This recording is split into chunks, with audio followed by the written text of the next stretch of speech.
العالمین ایک مخلوق کا ذکر کر رہا ہے. میں آپ کی توجہ لوں گا. وہ مخلوق کون سی تھی؟ وہ بہت چھوٹی سی مخلوق جو ظاہری قد و قامت کے اعتبار سے بھی بہت چھوٹی ہے اور روحانی مقام اور مرتبہ تو تھا ہی نہیں. ہے بھی کمزور، ہے بھی ضعیف، ہے بھی نحیف.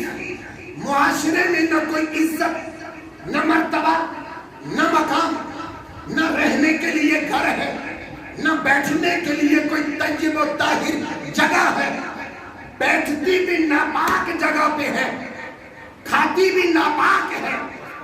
لیکن وجہ کیا ہے کہ اللہ رب العالمین نے اس کا اعلان، اس کا ذکر آسمانی کتابوں کی سردار کتاب میں اور نبیوں کے سردار نبی کی کتاب میں اس کا ذکر کر کے صبح قیامت تک آنے والی انسانیت کو یہ پیغام دے دیا ہے کہ دیکھنا یہ نہیں کہ قد و قامت بہت چھوٹی ہے، دیکھنا یہ نہیں کہ اس کا مقام بہت چھوٹا ہے. اگر دیکھنا ہے تو یہ دیکھنا ہے کہ اس کے سینے میں نبی کی محبت کا مقام کتنا ہے. نعرہ تکبیر، نعرہ رسالت، محمد مصطفیٰ. وہ مخلوق بہت چھوٹی ہے، بیٹھتی کہاں ہے؟ ناپاک جگہ پہ. کھانے کے لیے حلال اور طیب چیز میسر نہیں ہے.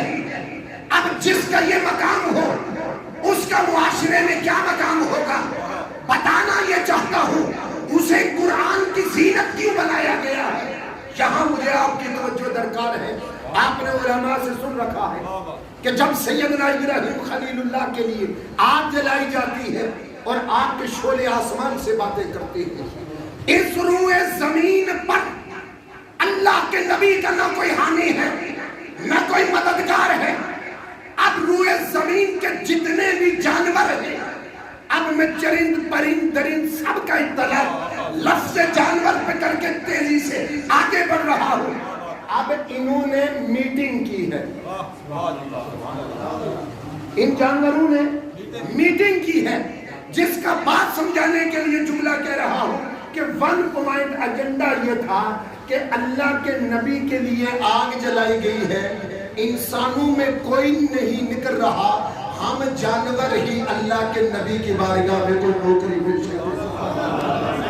میٹنگ ہوتی ہے اور اس بات پہ بات ختم ہو جاتی ہے کہ جس آگ کو جلانے کے لیے پوری حکومتی مشینری نے کام کیا ہو، تمام انسانوں نے مل کر جس آگ کو جلایا ہے، شعلے آسمان سے باتیں کرتے ہیں.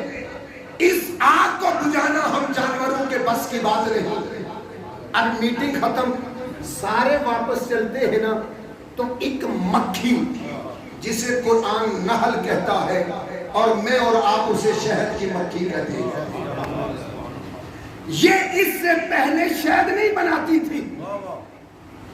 حضور اس سے پہلے یہ شہد نہیں بناتی تھی. یہ کھڑی ہوئی اور ایک جملہ کہا، تم جانا چاہتے ہو تو بھلے چلے جاؤ، میں اس آگ کو بجھا کر دم لوں گی. ساتھی جانور اور مکھیوں نے کہا، جس آگ کو حکومتی مشینری نے جلایا ہو تو اسے بجھائے گی کیسے؟ اس نے جو جملہ کہا، یہ شب میلاد ہدیہ کر کے جا رہا ہوں، اس نے کہا بجھانے سے غرض نہیں ہے، یار کو منانے سے غرض ہے. صاحبو، یہ شہد کی مکھی اڑی، یہ گئی دور دراز جا کر ایک قطرہ پانی کا اپنے منہ میں لے کے آئی. اچھا خود یہ قطرے جتنی ہے، باتوں کو سمجھانے کے لیے لفظ قطرہ بول رہا ہوں. ایک قطرہ پھینکا، پھر گئی نہ جانے کتنے دور گئی اور کتنی بلندیوں سے پھینکا ہوگا. دوسرا پھینک کے جب واپس چلی نا تو پھر اللہ کا قرآن بولا، وَأَوْحَى رَبُّكَ إِلَى النَّخْلِ أَنِ اتَّخِذِ مِنَ الْجِبَالِ بُيُوتًا وَمِنَ الشَّجَرِ وَمِمَّا يَعْرِشُونَ. اے مکھی،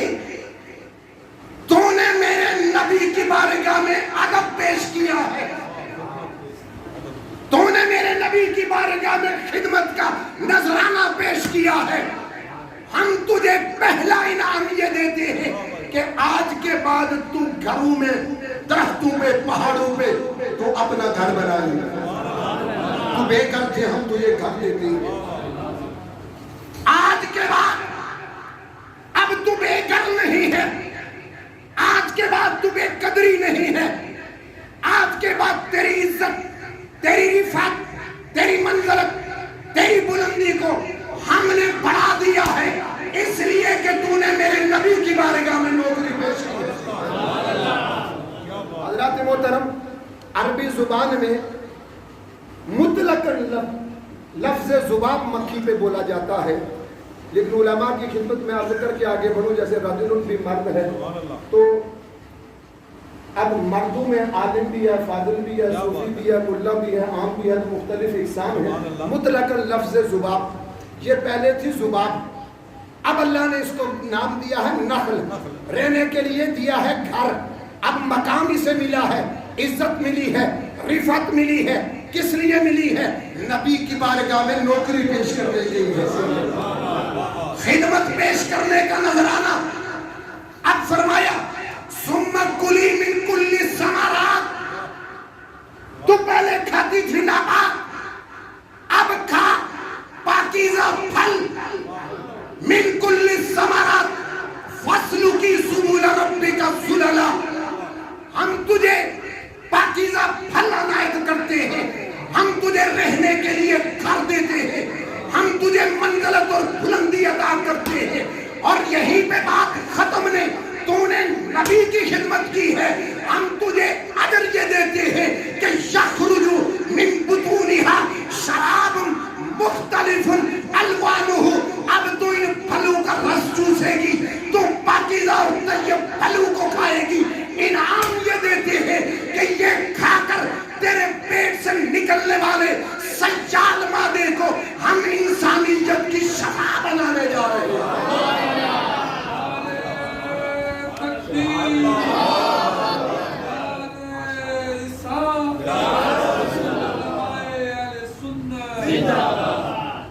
انعام یہ ملتا ہے، بارگاہ نبوت میں خدمت کا صلہ اللہ نے یہ دیا ہے. جیسا کہ میں نے آغاز میں کہا، یہ اس سے پہلے شاید نہیں بناتی تھی. کام تیرے پیٹ سے نکلنے والے سیال مادے کو انسانیت کے لیے شفا بنانے جا رہے ہیں. اس سیال مادے کا نام ہم شہد رکھتے ہیں.